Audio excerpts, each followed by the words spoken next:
हरि ओम तत्सत्। लोकभिरामं रणरङ्गधीरं राजीवनेत्रं रघुवंशनाथं कारुण्यरूपं करुणाकरं त्वं श्रीरामचन्द्रं शरणं प्रपद्ये। मनोजवं मारुततुल्यवेगं जितेन्द्रियं बुद्धिमतां वरिष्ठं वातात्मजं वानरयुक्तमुख्यं श्रीरामदूतं शरणं प्रपद्ये। श्री श्री सीतारामचंद्राय नमः। श्री रामदूताय नमः। श्री सद्गुरु चरण कमलेभ्यो नमः।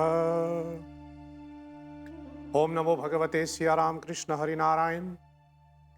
हिंदू महासभा की ओर से आज के इस अमृतवाणी कार्यक्रम में आप सभी दर्शकों का अभिवादन करता हूं। गत सप्ताह श्रावण मास पूरा हुआ।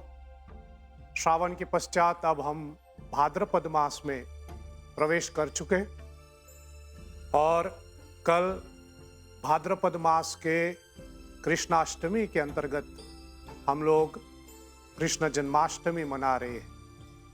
यानी कल 15 अगस्त को कृष्ण जन्माष्टमी का पर्व हम लोग मना रहे हैं। श्रीमद् भागवत जी कहते हैं, कृष्णास्तु भगवान स्वयं। भगवान श्री कृष्ण स्वयं परब्रह्म का स्वरूप माना जाता है। यह हम सब जानते हैं।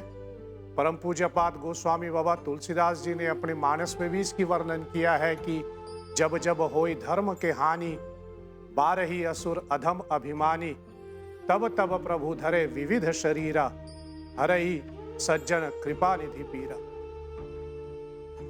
भगवान अपनी भक्तों के उद्धार करने हेतु और जब जब धर्म के हानि हो जाते हैं, अनेक अनेक रूप धारण करके इस धरती पे अवतरित होते हैं। परंतु भगवान श्री कृष्ण का स्वरूप वह पूर्ण रूप है उस परम तत्व का। इसलिए कहा गया है कि भगवान श्री कृष्ण अपनी 16 कलाओं के साथ इस धरती पे आए हैं। यह स्वयं भगवान है। और यदि हम भगवान श्री कृष्ण से ही जाने कि उनका अवतार क्यों हुआ या फिर कृष्ण रूप लेकर के इस धरती पे अवतरित क्यों होना पड़ा, तब भगवान कृष्ण स्वयं कहते हैं, परित्राणाय साधूनाम विनाशायश्च दुष्कृताम धर्म संस्थापनार्थाय। मैं दुष्टों का दमन करने के लिए, साधुओं की रक्षा करने के लिए और सबसे विशेष बात धर्म की स्थापना करने के लिए धरती पे अवतार हो लेता हूं। दर्शकगण, भगवान श्री कृष्ण को हम 3 रूपों में इनकी पूजा करते हैं। एक उनके लड्डू गोपाल रूप का, जहां पर भगवान कृष्ण एक छोटे से बालक, एक छोटे से शिशु के रूप में पूजे जाते हैं। फिर इनके बाद श्री राधा जी के साथ इनकी हम पूजा करते हैं राधा कृष्ण के रूप में। और तीसरा, भगवान श्री कृष्ण को हम योगेश्वर के रूप में पूजते हैं। योगेश्वर कृष्ण, जिन्होंने कुरुक्षेत्र की रणभूमि के ऊपर अर्जुन को माध्यम बना करके समग्र मानव जाति को गीता का उपदेश दिया। परंतु यह स्मरण रहे, कृष्ण जन्माष्टमी के शुभ अवसर पर कृष्ण जन्माष्टमी पूजा के अंतर्गत हमें भगवान श्री कृष्ण की बाल गोपाल रूप की पूजा करें। हम सब जानते हैं भगवान श्री कृष्ण की लीलाओं में इनकी बाल लीलाएं की कितनी भी चर्चा होती है। इनकी बाल लीलाएं पूरे जग प्रसिद्ध है और इनकी बाल लीलाओं का वर्णन करते हुए, इनको श्रवण आदि करते हुए सभी आनंदित लेते हैं। भगवान श्री कृष्ण की बाल लीलाओं की महत्व इतना इसलिए बताया गया है कारण कि जो साधारण बालक होते हैं वह सब नहीं कर पाएंगे जो श्री कृष्ण ने अपने बाल्यावस्था में किया। और यही इस बात का हमें संकेत मिलता है, या फिर यूं भी कहें, बाल्यकाल में ही भगवान ने यह संकेत दिया है कि वो जैसे कहे कृष्णास्तु भगवान स्वयं, वो स्वयं भगवान है। और इनके अवतार की जो लीलाएं हमें देखने को मिलता है, समझने को मिलता है, यह इस बात का संकेत करता है कि भगवान श्री कृष्ण वो सब पूरा कर लेता है जो साधारण मनुष्य संपन्न नहीं कर पाते। मैं हमेशा एक निवेदन करता रहता हूं कि भगवान श्री कृष्ण की लीलाओं को समझने के लिए स्वाध्याय के निमित्त, यद्यपि श्री कृष्ण में और भगवान राम में कोई अंतर नहीं है, परंतु स्वाध्याय के निमित्त कभी कभी कृष्ण के लीलाओं को समझने के लिए, कृष्ण की चरित्र को समझने के लिए हमें श्री राम के चरित्र से इनकी तुलना करना पड़ता है। राम वही परब्रह्म, वही स्वयं कृष्ण के नल रूप है, और यह हमको बताते हैं कि नर कभी कभी कैसे कैसे परिस्थितियों में वो हेल्पलेस हो जाते हैं, मजबूर हो जाते हैं, परंतु भगवान जैसे कहें श्री हरि नारायण श्री कृष्ण, वह किसी भी परिस्थिति में किसी भी प्रकार के बेबसी उनके ऊपर नहीं आते। इसलिए राम अवतार में बहुत से चीजें भगवान राम संपन्न नहीं कर पाए, कारण कि वह एक नर के रूप में है। और उसके पश्चात जब कृष्ण अवतार हुए तो वही परमात्मा हमको सिखाते हैं कि परमात्मा सब कुछ कर सकता है। यदि हम भगवान कृष्ण के अनेक अनेक रूपों में, उनकी अनेक अनेक नामों के ऊपर हम ध्यान दें तो उनका एक नाम आते हैं छलिया।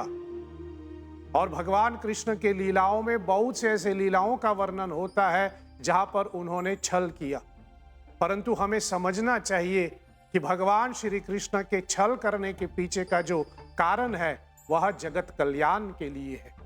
कहें तो मनुष्य छल करता है अपने के लिए, अपने व्यक्तिगत कल्याण के लिए, परंतु भगवान कृष्ण ने जो भी छल के रूप में किया वह मानव के उद्धार के लिए, मानव कल्याण के लिए।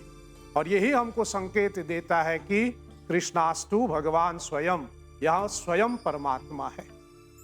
इसलिए कल जो हम जन्माष्टमी मना रहे हैं, इस भाव से हम जन्माष्टमी मनाएं कि यह स्वयं भगवान की प्राकृत्य दिन है। वैसे जन्माष्टमी की पूजा जो शास्त्र बताते हैं वह है रात्रि के मध्याह्न में, जिसको हम अपनी भाषा में रात्रि के 12 बजे कहते हैं। ध्यान रहे दर्शकगण, जब जिस देश में हम हैं और जहां पर हम हैं उस देश में, उस जगह में जब रात्रि अपने मध्याह्न में होते हैं, या फिर जैसे कहे जब रात्रि अपने आधा भाग में होते हैं, तभी जन्माष्टमी मनाना चाहिए। कारण कि रात्रि के उस समय वह न दिन में गिने जाते हैं और न रात्रि में गिने जाते हैं।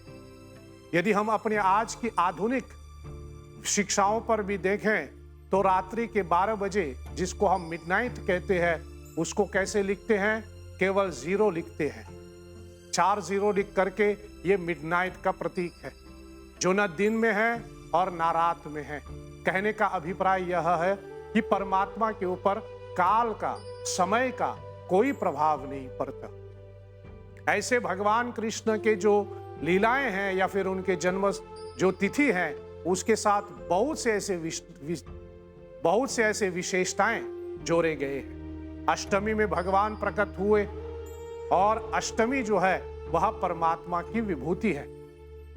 और भगवान श्री कृष्ण रोहिणी नक्षत्र में इनका प्राकृत्य हुआ, कारण कि एक तो जशोदा और दूसरा देवकी, तीसरा रोहिणी माता, इन तीनों को इन्होंने सम्मान किया हुआ है।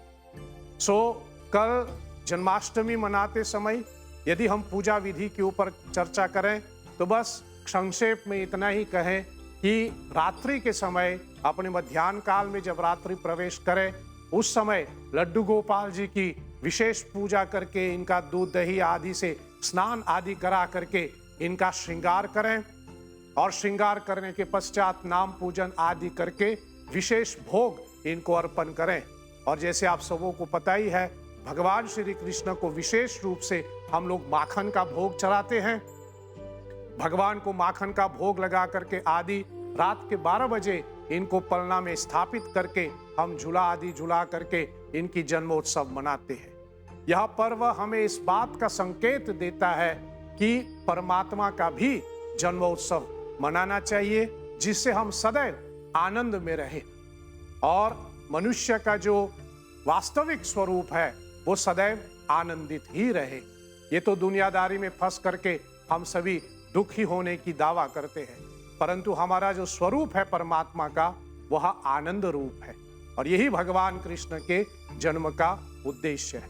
मैं अपनी ओर से एवं हिंदू महासभा की ओर से आप सबों को कृष्ण जन्माष्टमी की ढेर सारी शुभकामनाएं। पूरे धाम भक्ति के साथ, धूमधाम के साथ आप जन्माष्टमी मनाइए। श्री कृष्ण की कृपा सभी के ऊपर बनी रहे, इस प्रार्थना के साथ मैं मेरी वाणी को विराम दूं। आपके ध्यान के लिए बहुत बहुत धन्यवाद। ओम सत्यम शिवम सुंदरम। ओम शांति ही शांति ही शांति। ओम श्री श्री सीताराम चंद्रार्पणमस्तु। साधुवाद। जय श्री हरि।